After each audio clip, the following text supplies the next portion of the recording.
two-time Formula One world champion, 72 Grand Prix victories, still racing at the highest level in 2026. By every official metric, Fernando Alonso is the definition of a sporting legend. But behind the trophies and the premium partnerships sits a private empire that most fans have never fully seen, built across Oviedo, Switzerland, Dubai, and Monaco, and anchored by a car collection that includes some of the rarest hypercars on the planet. This is a closer look inside the secret and dark luxury life of Fernando Alonso. Let's get into it. Please welcome back to the Formula One podium for the 99th time, Fernando Alonso, a dream debut with Aston Martin. Yes, what you have done, guys, what you have done. Fernando Alonso Diaz is a Spanish racing driver from Oviedo, Asturias, and one of the most decorated names in Formula One history. He won 2 World Drivers' Championships with Renault, claimed the World Endurance Championship, and twice won the 24 Hours of Le Mans. And as of 2026, he races for Aston Martin in F1, at a point where he is widely described as the oldest driver on the current grid and one of the most experienced competitors in the sport. With F1 career starts stretching back to 2001 and professional racing since 1999. His background, however, is far from the billionaire stereotype many assume. Alonso grew up in a modest family in Oviedo, where his father Luis was an amateur kart racer who built a kart specifically for Fernando and passed on his own passion for motorsport, and the Alonsos and their 2 children lived comfortably, but were by no means a wealthy family when Fernando was growing up. That early scarcity became the engine for everything that followed. And when Alonso broke onto the F1 scene with Renault and won his first championship in 2005, he was suddenly one of the most visible and highest-paid drivers in the world, which meant that the money never stopped coming. The contracts were enormous, the sponsorships were legendary, and the lifestyle was the stuff of dreams. What set Alonso's path apart from many of his peers, however, was that he never fully embraced the stereotypical F1 party image, and instead, he quietly built a private empire that would outlast his time on the track. And the result was a real estate and investment portfolio that stretched across Spain, Switzerland, Britain, Dubai, and Monaco, with flagship properties in Oviedo and Dubai that became the anchors of his luxury life. The detail that makes all of this feel real and undeniable is that after years of living in Switzerland with his then-wife, pop star Raquel del Rosario, Alonso returned to his hometown of Oviedo and bought a large private estate for about 5 million euros during his marriage, and then over the years spent roughly doubling its value through renovations and custom additions. And now that property includes a private kart track where he trains and drives for fun, a golf area on the estate, and a dedicated space for a personal car museum. And when he is not relaxing in Dubai or Monaco, he returns to this Oviedo estate to disconnect from the constant pressure of Formula One. Here is where things get genuinely surreal. Yeah, it was a nice surprise to see the performance of the car today. We were expecting a tough race. Fighting for the podium was nearly a dream. Yes. The Oviedo estate that Alonso bought for about 5 million euros during his marriage to singer Raquel del Rosario is now valued at around 10 million euros after renovations and upgrades. And it is not just a house, it is a private motorsport complex that includes a kart track, a golf area, and a museum space. And that combination of high-end luxury and personal racing infrastructure is exactly what makes this property so unique in the F1 world. The kart track on the estate is part of a wider vision that Alonso took much further when he inaugurated the Fernando Alonso Sports Complex / Museum and Circuit in Lanera, near Oviedo, on 18th of March 2011, in front of around 4,000 spectators. And he personally drove the new kart circuit on that day, which at the time was a statement that his legacy was not just about wins on the track, but about building a permanent motorsport home for himself and for others. That complex includes a dedicated museum of around 1,200 square meters that houses his career from karts to F1 machines to endurance cars, with racing suits, helmets, and trophies spread across 2 floors, and a kart circuit of about 44,446 to 44,500 square meters that can be configured into up to 29 different layouts between 1,400 and 1,800 meters in length, and which is homologated for top-level international competitions. And Alonso has described the kart circuit as one of the best in the world, which is a bold claim coming from a 2-time world champion, but the facility itself backs it up with its scale and its flexibility. The kart circuit can be split into 3 shorter tracks of 721 meters, 637 meters, and 372 meters to facilitate training, and the museum charges around €15 for entry, is considered family-friendly, is wheelchair accessible, and is rated about 4.7 out of 5 on Google based on thousands of reviews, which means that this is not just a private ego project, it is a public legacy asset that generates revenue and reinforces his brand, while also being a place where he can train and drive for fun when he is not in an F1 car. The detail that makes all of this feel human and real is that some of the race cars displayed at the museum are individually valued between 10 and 15 million euros, and the museum holds around 400 unique pieces related to his career alone. And that means Alonso's legacy is not just written in race results and championships, it is physically embedded in the cars, helmets, and suits that fill this museum, and the kart track where he still drives when he wants to escape the pressure of F1. That is the real power of the Oviedo estate and the museum complex. A driver who grew up in a modest household and now owns a private motorsport empire that includes a kart circuit capable of hosting international competitions, a museum that houses hundreds of unique pieces from his career, and a mansion that serves as his home when he wants to disconnect from Formula One. And that combination of personal history, luxury, and motorsport infrastructure is what makes Fernando Alonso's private life so different from the stereotypical F1 millionaire. But wait, there is more. While Oviedo is his emotional home and his base in Spain, Alonso's luxury life extends far beyond Asturias, and the most extreme real estate piece in his portfolio is not in Spain, it is in Dubai. Alonso is reported to own a luxury apartment in Dubai, valued at around £130 million, which is described as a high-end property in one of the world's most exclusive luxury markets. And some 2026 coverage claims he owns a mansion in Dubai worth over $200 million as part of his real estate portfolio, although such very high valuations should be treated as estimates rather than exact figures.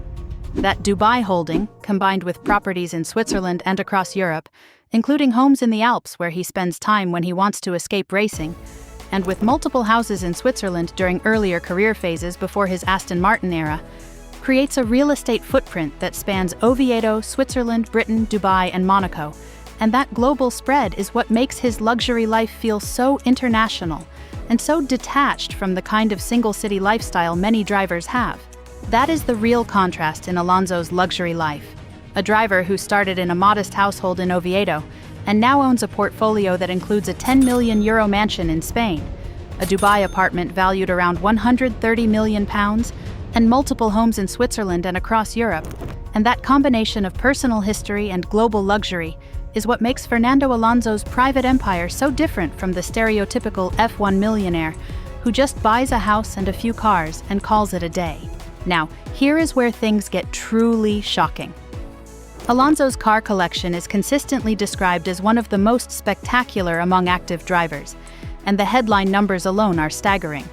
With reports of a 300-car museum and a £32 million private car collection, although individual sources often clarify that many of the cars are housed in his museum rather than his daily personal garage. The core of his hypercar collection includes the Aston Martin Valkyrie, a road car engineered with heavy F1 influence, which he acquired around 2024 to 2025, and the Aston Martin Valiant, a bespoke hypercar valued at around £2 million, limited to just 38 units, with a 5.2-liter twin-turbo V12 producing about 745 PS and a top speed around 202 miles per hour, and an all-carbon fiber body. And in 2025, Motorsport.com reported he took delivery of this Valiant, which means that he now owns one of the rarest Aston Martins ever made. And that car is a direct reflection of his relationship with Aston Martin as both a driver and a brand ambassador. The collection also includes a Ferrari LaFerrari, a Ferrari 599 GTB, Fernando Alonso edition, that Ferrari produced in recognition of his time driving for the team from 2010 to 2014, and a one-of-one Pagani Zonda Roadster Diamante Verde estimated in the $11.3 to $13.5 million range, which outlets like DuPont Registry describe as one of the rarest Paganis ever made and a centerpiece of his garage, And other hypercars reportedly in or associated with his collection include a McLaren P1, a McLaren Elva, a Ferrari Enzo, and a Mercedes-Benz CLK GTR, plus additional supercars, though exact inventory counts vary by source. The detail that makes all of this feel real and human is that the Pagani Zonda Roadster Diamante Verde is a one-off car worth between $11.3 and $13.5 million. And that number alone is more than most people will ever see in their entire lives. And Alonso now has that car in his garage alongside a £2 million Valiant and a Valkyrie, and that means his collection is not just about having expensive cars, it is about owning some of the rarest and most engineered machines in the world. And that is exactly what makes his car empire so extreme. That is the real headline of Alonso's car collection. A two-time world champion who grew up in a modest household and now owns a one-off Pagani worth up to $13.5 million, a £2 million Valiant, a Valkyrie, a LaFerrari, and a 300-car museum. And that combination of rarity, value, and emotional connection to his career is what makes Fernando Alonso's car empire so different from the stereotypical F1 millionaire who just buys a few supercars and calls it a day. Here is where things get genuinely surreal. Alonso's luxury life is not just about houses and cars, it is also about travel, lifestyle, and business. And that means he has a private jet, a yacht, and a business empire that goes far beyond racing. Several lifestyle and finance outlets describe Alonso as owning or using a Dassault Falcon 900 private jet, cited with an approximate value in luxury lifestyle videos and articles. And while the exact ownership structure is not always fully documented, the jet is framed as part of his ability to move between Oviedo, Dubai, Monaco, and the rest of Europe without relying on commercial flights, which means that his travel infrastructure is as high-end as his homes and cars. On the water, Boat International reports that Alonso commissioned a Sunreef 60-power eco-catamaran, a luxury eco-focused yacht built by Sunreef Yachts, and the yacht is framed as part of his shift toward combining high-end luxury with more sustainable technology, which fits with his broader image as a disciplined athlete who is also interested in long-term value and sustainability. The detail that makes all of this feel real and human is that Alonso has built a financial empire that includes real estate investments in Dubai, Monaco, Switzerland, and Spain. And he also founded an urban fashion brand called Kimoa in 2017, described as a lifestyle and surf-inspired clothing brand. And in 2021, he sold 75% of Kimoa to Revolution Brands, retaining a 25% stake and remaining as the face of the brand even as it faced financial challenges. And he holds a 10% stake in Raw Super Drink, an isotonic sports drink that has grown in the sports market. And his museum and karting circuit are also framed as both legacy and business projects that generate revenue and reinforce his brand. That means Alonso's luxury life is not just about spending money, it is about building a portfolio that includes real estate, fashion, sports drinks, and motorsport infrastructure, and that combination of racing, business, and luxury is what makes Fernando Alonso's private empire so different from the stereotypical F1 millionaire who just races and spends. Now, here is where the story turns upside down. Alonso is frequently described as highly active off-track, with hobbies including cycling, running, and other outdoor sports to maintain fitness. And GP Motorsports and other sources highlight his interest in different sports and outdoor activities during leisure time, which reinforces an image of a disciplined athlete rather than a stereotypical party figure. And he has spoken about future interest in starting a cycling team, which reflects his passion for that sport. Away from the cameras and the press releases, Alonso has always lived life fully on his own terms, and not all of it is pretty. Mainstream profiles and reputable sports and business articles focus on his training, cycling, and racing commitment, and they do not document any drug abuse or serious alcohol-related scandals.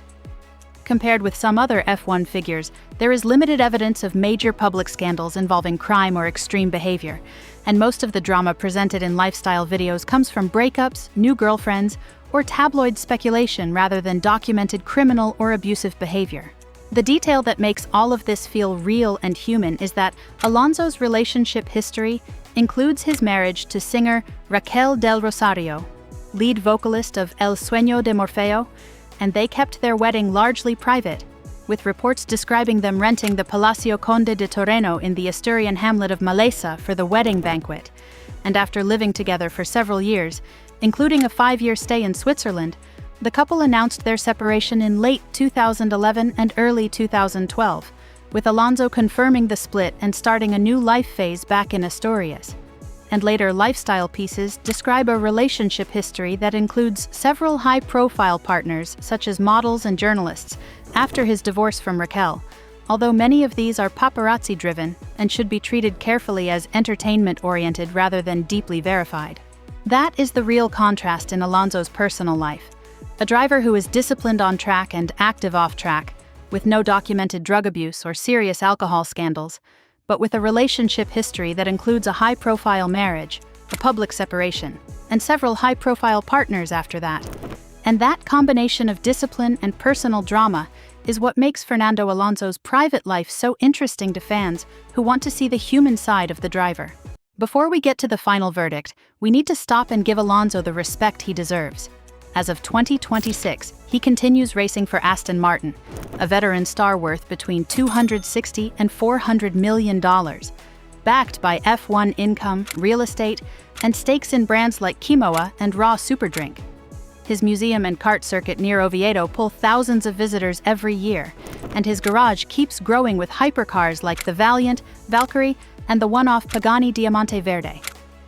The detail that makes this real is simple.